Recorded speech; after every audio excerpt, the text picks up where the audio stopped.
Welcome to the Education Marketing Leader podcast with Chris Rapozo. If you're looking to dive into the latest industry insights, draw inspiration from education success stories, or just want to sharpen your marketing skills, you're in the right place. Here, we bring you a diverse range of voices from experts and leaders in the field, offering you a unique blend of professional development and practical strategies.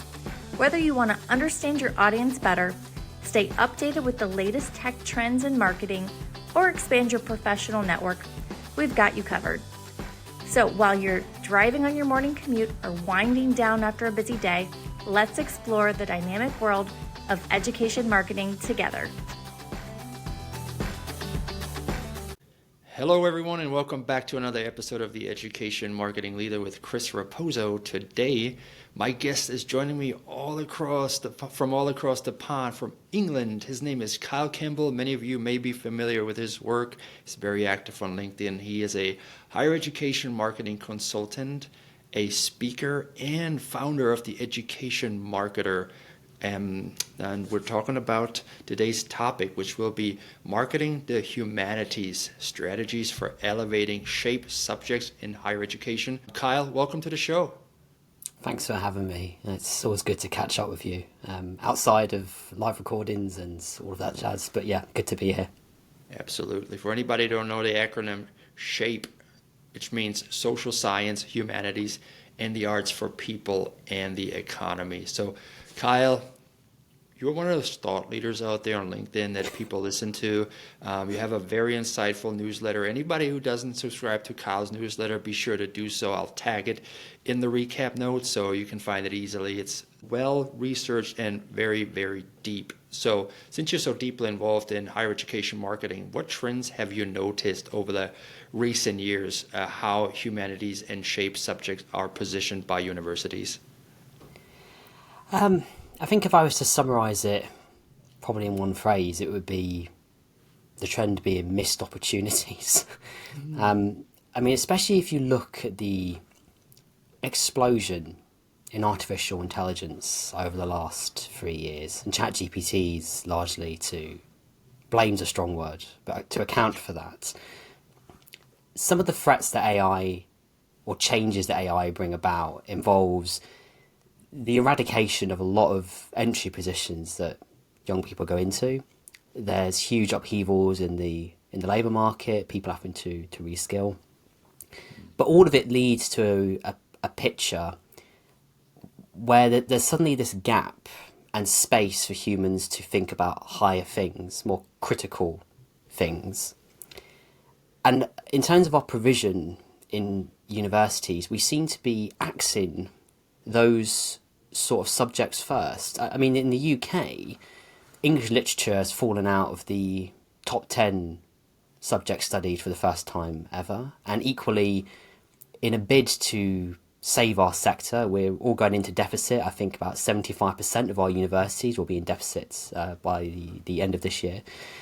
The first casualties of this seems to be our arts courses, our humanities courses, when really we kind of at a point in our humanity where we probably want to be giving people the skills to think critically and think about our role as humans. I mean, even if you just look over the last 10 years, you've already seen this trend starting to develop. 10 years ago, you wouldn't have seen someone with a job title of van life influencer or digital yoga instructor, right? So it makes me feel that there's more of an opportunity now than ever for these sort of roles that allow people to explore what it is to be human and spend some time with well-being, and that requires people to think a little bit differently and build these experiences.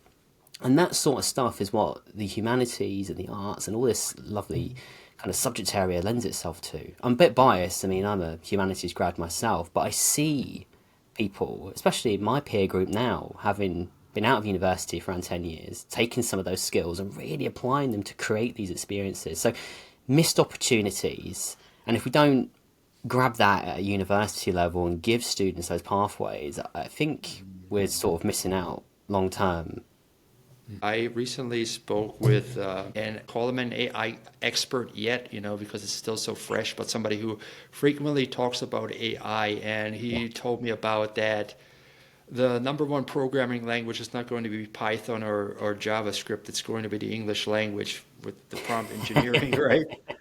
Um, as you said, I love that. to critically think about how to prompt an AI to get the most out of it is very important to know. And those with the humanities background and English vocabulary that is in depth, that they can explain something as if they're explaining it to an entry-level employee it can be very valuable. Another thing that's on the rise is stoicism. You probably heard of Ryan Holiday. Yes, I And have. that's Yeah. something I've listened to a lot, because people, although they're surrounded by all this, as you called it during our ChatGPT webinar that we did 2 years ago for Hannon Hill, the commoditization of content, people want deeper, more meaningful interactions and words to consume. So I think that's also something that's going to be more valuable as AI takes over more. I know you've recently spoke at I think it was a conference in the UK, and there was a panel of students where the students talked to the audience about their experience with the university and expectations. Yeah. In your experience, how do prospective students perceive the value of humanities and shaped subjects compared to those technical STEM-focused fields? I mean, it's an interesting one, isn't it? I've always felt that students are almost ahead of the curve on this, that they know something that we don't. And the patterns are quite clear in their behaviour and the data. So, for instance, this is a story, it's outside of the UK and the US, but in Australia, the government had an agenda recently to get more young people to go into STEM-based qualifications. So the way they did that was rather harsh. They essentially removed the funding for the humanities, or at least significantly reduced it from the government, and started putting more resource into STEM. So what happened was that STEM degrees became cheaper, more affordable, and the humanities qualifications, the fees essentially trebled because universities had to raise fees because there was no longer any government funding. Now you'd think what that would do is encourage more people to do STEM, but the opposite happens. And when those effects came into place, there was a trebling of applications to the humanities and young people, and it makes me think of what are those actual drivers for young people interested in certain subject areas. So it's right to assume that careers are way up there, but there's data from UCAS, which is essentially the UK's equivalent of the Apply Board, right? And it reveals that careers are up there, but just beneath that, and very close seconds, is this idea of following your hopes, your passions, your dreams. And these are things that universities don't necessarily speak to right away. They speak to the career aspect. And equally, there are, I think it's 59% of students, when they're making decisions about universities, they're not thinking about their future, they're just doing what they enjoy. So there's this element of experience that we don't seem to tap into. So there's clearly a value placed on STEM and getting results, but there's also this undercurrent that I don't think as institutions we tap into enough. And for the humanities, it's particularly strong if they're not even swayed by these large costs of programs, right? They want to do something that they enjoy. So that's the difference for me. And we need to understand that it's not always about the career. There's this undercurrent of love that's underneath that as well, and what interests people. That's a driving force behind those choosing the humanities.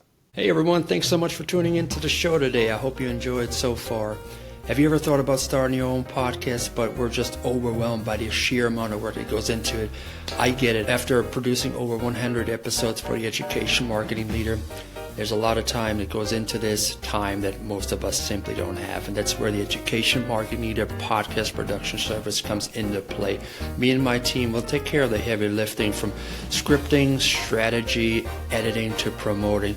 All you have to do is show up, record your episode, share your expertise, connect with your audience, and build your personal brand. So if you've been sitting on a podcast idea, today is the time to act. Reach out to me via DM on LinkedIn and we'll get you started. And now, back to the episode. I can vaguely empathize with it because I went to university as an adult learner, so my objective was career outcomes 100% and career change. But yeah, if you come out of high school, you're still, the sky is still the limit, and the reality of the world might have not crushed your soul all the way yet. So there is Not still quite. hope. There's still time, yeah, and there's space to There's do it, still isn't there? hope. There is still hope, and I believe. I mean, I see it in my own work. If I do something I really love, like my work or my podcast, and people ask me, "How do you fit it all in?" and it's because I really enjoy it. And if you really enjoy something, you go for it, and you go through university, you will be successful regardless of the degree. I think if you can incorporate it in your vocation afterwards. But let's talk about humanities and how colleges and university can effectively communicate the long-term benefits of studying the humanities these days. Yeah, I mean, I don't think data is necessarily the answer here. I think there's a storytelling aspect. I mean, there's tons of stats to support the humanities graduates. They earn more over 40 years and all that sort of thing. So it's a patience and a long game. When you first leave university, it might be tough, but if you're patient, you can eventually tap into these things when you're a leader. However, there are some really fresh approaches happening in this subject area. So, for instance, in the UK, there's a school called the London Interdisciplinary School. It's a fairly new institution. They've had their first graduating cohort, I think it was towards the end of last year. But their whole ethos is that they don't offer majors as like a subject area, but they offer a major in terms of solving problems. So the major is in interdisciplinary thinking, but how that degree is delivered isn't limited to a subject. It focuses on, this is the problem that he's solving. Project done, move on to the next project. Maybe it's climate change, maybe it's a societal thing. Real things, real problems that businesses need to deal with. And these students get to the end of this program. The first cohort, they've all walked into jobs. So this is great evidence to communicate the value of this kind of approach, this humanities-based thinking. And equally on the tactical side, they do student testimonials talking about how they applied their knowledge of their degree in context and their placement. But they have that testimonial delivered alongside what their employer says about them. So the employer says, yeah, this person's telling the truth. They came into my business, and because they thought differently, because they were a creative thinker, because they were a critical thinker, they were able to move the needle for me this way. And you don't see that stuff. Normally, they're very separate. Like, you have an employer talk or you have student talk. The course videos where they talk to camera, it's quite staid. But these are real conversations, and they're talking about how they move businesses on. It's quite inspiring to watch. And it's such a simple way to communicate those benefits. But there only seems to be a handful of schools that are getting their head around this, that they need to present these sort of things with the employer, the academic, and the student all in the same room. Yeah, and I think that should be the job of the University Career Services department, to connect with those employers, just to see that what we promised you from our graduates, did it actually come true and to fruition? Oh my God! And I don't think there's any more better. There's not any better social proof than getting it from the employer who actually puts skin in the game to give somebody money for their expertise that they walked out of from the university. So, I mean, student testimonials, I love them. I've done a lot of them for my university. It was while I was studying at the university, I did student testimonials for them, and they wrote stories on me. And then they did Where Are They Now as well, after the fact. But it's just me telling them a story about how great I am, but they can't verify that. They're not calling my employer. But if you have the employer actually out there, and maybe even have a joined testimonial with the former student and the boss, that would be extremely powerful, I think. Yeah, I mean, the other thing to bear in mind on the employer angle is, you can show parents and students at open houses the demand from employers for certain skill sets. The data is readily available. I mean, I go to the World Economic Forum, and their data are very clear. The skills that they value from entry roles and young people, new graduates, is critical thinking, creative thinking, AI technology. It's way down the list because those sort of skills should be renewed fairly frequently. They're not foundational. So there's so many different levels to promoting this stuff, but we don't necessarily go to those data sources to press the argument. Now, I want to talk a little bit about the messaging strategies that higher education marketers could use to tell these stories more effectively. So we have alumni magazines, we have social media posts, email marketing, you can put it on your website, you can have short videos on YouTube, but what are your thoughts on podcast episodes? Because I've recently talked to somebody from the University of Syracuse University's Q's Conversations, or Purdue University's This is Purdue. I had both of the hosts on a webinar for Hand and Hill, and they both talked about the effects of having alumni on a podcast, long form, talking about their experience at the university and what they've achieved. Well, Purdue's a masterclass in how to do this. I mean, people should be we should be very clear on this. They have properly built that out as a content program, and they've put proper investment behind it. When we say podcast here, we're not just talking about us, like two people jumping on a link here and having a conversation. They have invested this so the content is shot on location. Often the person being interviewed is then where they're being interviewed is like their place of work or something that's important to them. Some of the settings are absolutely gorgeous, and they do this with a view to scaling that content. So they don't just put it out on the feed, do they? They take this sort of alumni perspective and they'll cut it up into little bits and then they'll recreate content around that. I mean, out of one episode, I'm pretty sure they create 10 different pieces of the content. It's a proper operation. Yep. And let's not forget, they've also have a podcast manager as well. So this is suddenly quite a big project, but I wish more institutions did this. You know, they could take their content project they want to run with and go, right, this is the channel. These are the messages, and this is how we're going to scale it. And I think, especially in the context of shaped subjects, where it's about critical thinking, it's about discourse and conversation. I think podcasting lends itself to that, especially if you're trying to position your school as an expert in the creative arts and the value that your commentary can add to society and how you move these conversations on. I mean, the idea of being a thought leader is that you lead with your thoughts, and that's what your academics do. But quite often, thought leadership gets bound up in just repeating the same stuff you hear time and time again. So if you're an institution that's breaking stuff and you're pushing things, then I think a podcast to scale that point of view is just a great choice of media if it's delivered with proper funding and is done right. That's definitely a tremendous production at the Purdue University. And the idea behind putting on that webinar was we had Kate Young, the host of Purdue, This is Purdue, and John Boccacino, the host of Q's Conversation. So this to show what is the pinnacle of what can be done and what is like the medium level if you continuously just grind it out, one guy producing the whole thing, you know. So that was the idea behind it. And he's like, he has amazing guests on him, you know. The episode or the show Ted Lasso is very popular in the United States. Yeah. I'm not sure if you know it. So there's this guy, Zava. He's like this flamboyant soccer player who's, I think he emulates Zlatan Ibrahimovic, the real soccer player. Yeah. Really out there. But anyways, this actor is a graduate of Syracuse University, and he was on the podcast. You know, it's a really interesting topics. Or the first female that ran the Boston Marathon ever.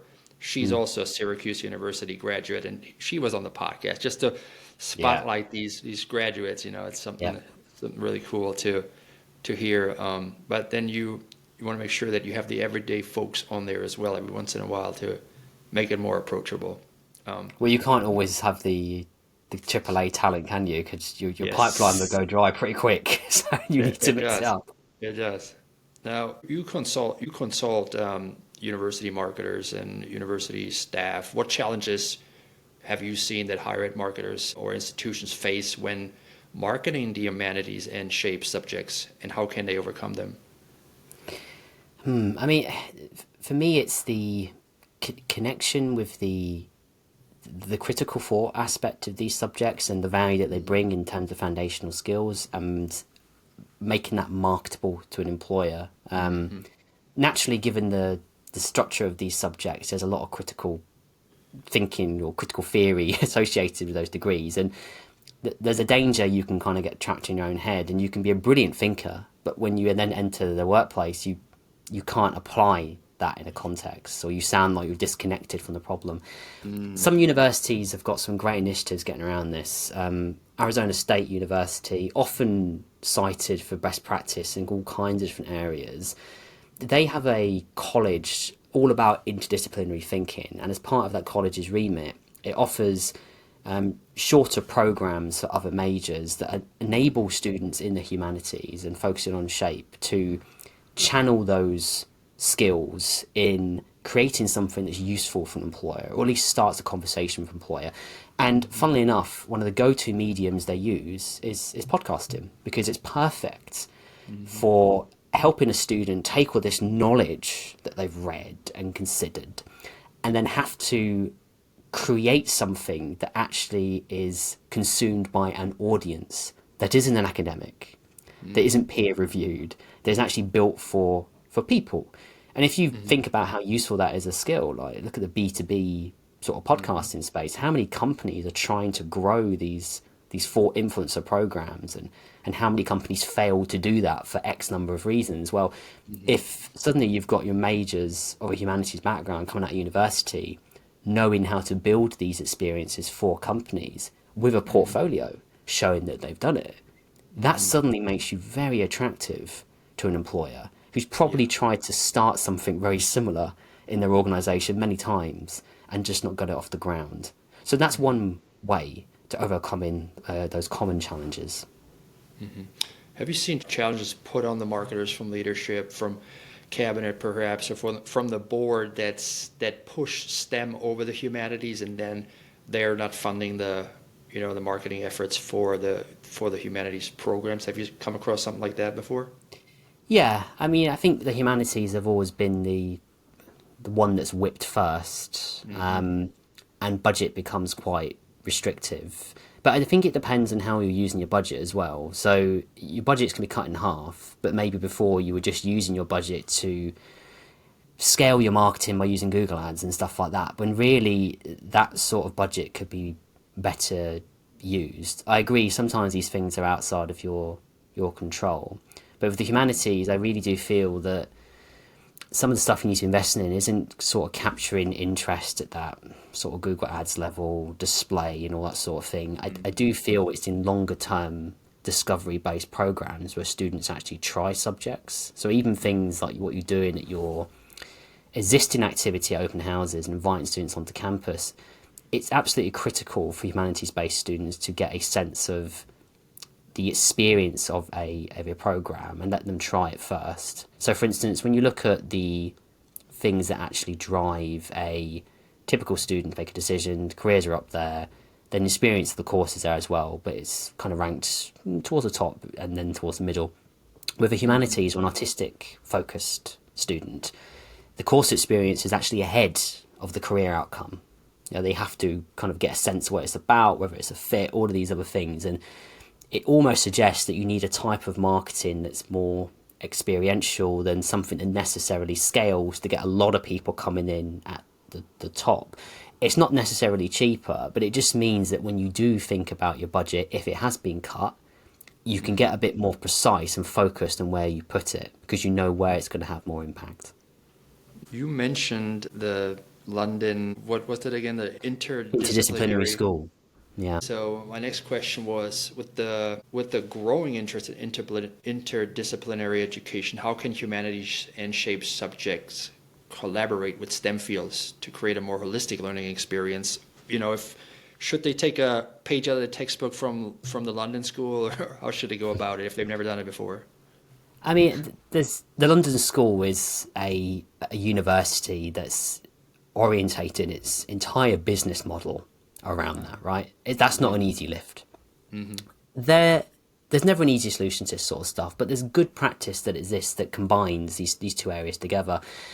One area I recommend people look at is gaming. So gaming as a discipline is becoming incredibly popular at university level, and a lot of the cross-disciplinary initiatives that I see happening and having good effect are in this space. So, for instance, as a University of Staffordshire, they are a massive games provider. They're gaining quite a bit of traction in the games industry, but a lot of their initiatives are cross-disciplinary. So, for instance, we think gaming is this dev or development sort of roles, but actually it's about art, it's about storytelling. All of these different disciplines come together. And the courses at Staffordshire work very hard to make sure those students connect with each other and they understand how those skills fit into industry. So one thing they do is, and I'm in admiration of this, they actually have a separate media property in the form of an event that educates young people on the perils of entering into the game industry and how to get in to the game industry as a young professional. And they host this event every year in the capital of gaming in the UK, which is quite a small and picturesque village town maybe called Leamington Spa, which sounds very strange for a gaming. You think of a big city, but this is how things are here. And equally, this same institution, they ring-fence departmental budget to pay students to join the university's in-house game agency every summer. So they mix with all these different disciplines. And this agency produces such great work that the team and the games they output have actually beaten Sonic games to awards. You know, these are young people. They're like a couple of years into their degree. So, you talked about budget earlier. These are the sort of things that you can do as a marketer and as a faculty member, but it requires a different type of thinking. They're obsessed on bringing those interdisciplinary skills together, but to do that, it takes effort and to think about what those touch points could be. That's why I like to branch outside the borders of the United States to hear stories like this of Leamington Spa, a little village outside the city of Birmingham. In the UK, I looked it up while you were talking, and it looks picturesque, and you can see, the proof's in the pudding. If you see that, it's like, you have people like prodigies like Mark Zuckerberg coming out of building Facebook out of his dorm room, or David Cummings, the founder of Hannon Hill, who built the Cascade CMS or the predecessor in his dorm room at Duke University. So you have these outliers, but if you bring them all together into one conference, you can leverage that knowledge and that intellectual property and bring it to the forefront, because a lot of these great thinkers, they just fade away into the distance because they don't have the funding. But if you bring them together and you support them, you beat people like Sonic or Nintendo. We're going to bring the episode to a close here. So what advice would you give a university marketer looking to position the humanities and subject as essential parts of a well-rounded, future-ready education? I wouldn't limit the thinking just to individual programs. I mean, I think the skills that the humanities teaches us should be cascaded across pretty much the entire university portfolio. I mean, if you think about young people and the careers that they desire to go into nowadays, they usually involve some sort of content creation aspect. And, I don't say that lightly. I think I might be wrong in the statistics, but it was a company called Beano Brain, and they highlighted that 10,000 young people stateside in UK, half of them wanted to go in to be a creator or create content as a form of living. And Adobe's creator report reveals that there's 70 million young people in the US who want to create content in order to run their own business. I think there's something here to teach these young people how to monetize these networks and create for them. They have to know how to think critically about the stuff they put out into the world and what makes their content different, what makes their point of view different. And can you imagine the power of a university that said, we're going to teach you how to do that, I mean, you'd reach a lot of young people, and surely that's like a differentiator for your institution. So that's my advice to people. Rather than agonising over the majors, just think about the skills, because we know employers want it. We know young people are crying out for those sort of content creation skills, those critical thinking skills. So let's give it to them in a package that makes sense to them. Yeah, I recently spoke with Rob Clark. He's a content creator. I don't know if you know him. He's the creator of That Tall Family. They have like billions of views across TikTok, And I had him on a podcast for Hannah Hill as well, and he's talking about the statistics of so many people wanting to go into university to become a YouTuber in the future, and that he thinks the future of education is, how they give scholarships in the United States for athletes, that there soon will be scholarships for these influencers that already have a brand and a following. Because imagine them having hundreds of thousands, millions of followers, and they're reporting on their day in a life at this particular university. That'll attract some people to it as well, Yeah, I think that's a great idea. I mean, you have to manage the perception of that and all that, but I think as a principle, I think it's sound. Absolutely. So, Kyle, tell us about the Education Marketer and your newsletter and how people can best connect with you. Certainly. So I am the writer of the Education Marketer newsletter. It comes out every fortnight. The best way to subscribe to that publication is at educationmarketer.co.uk.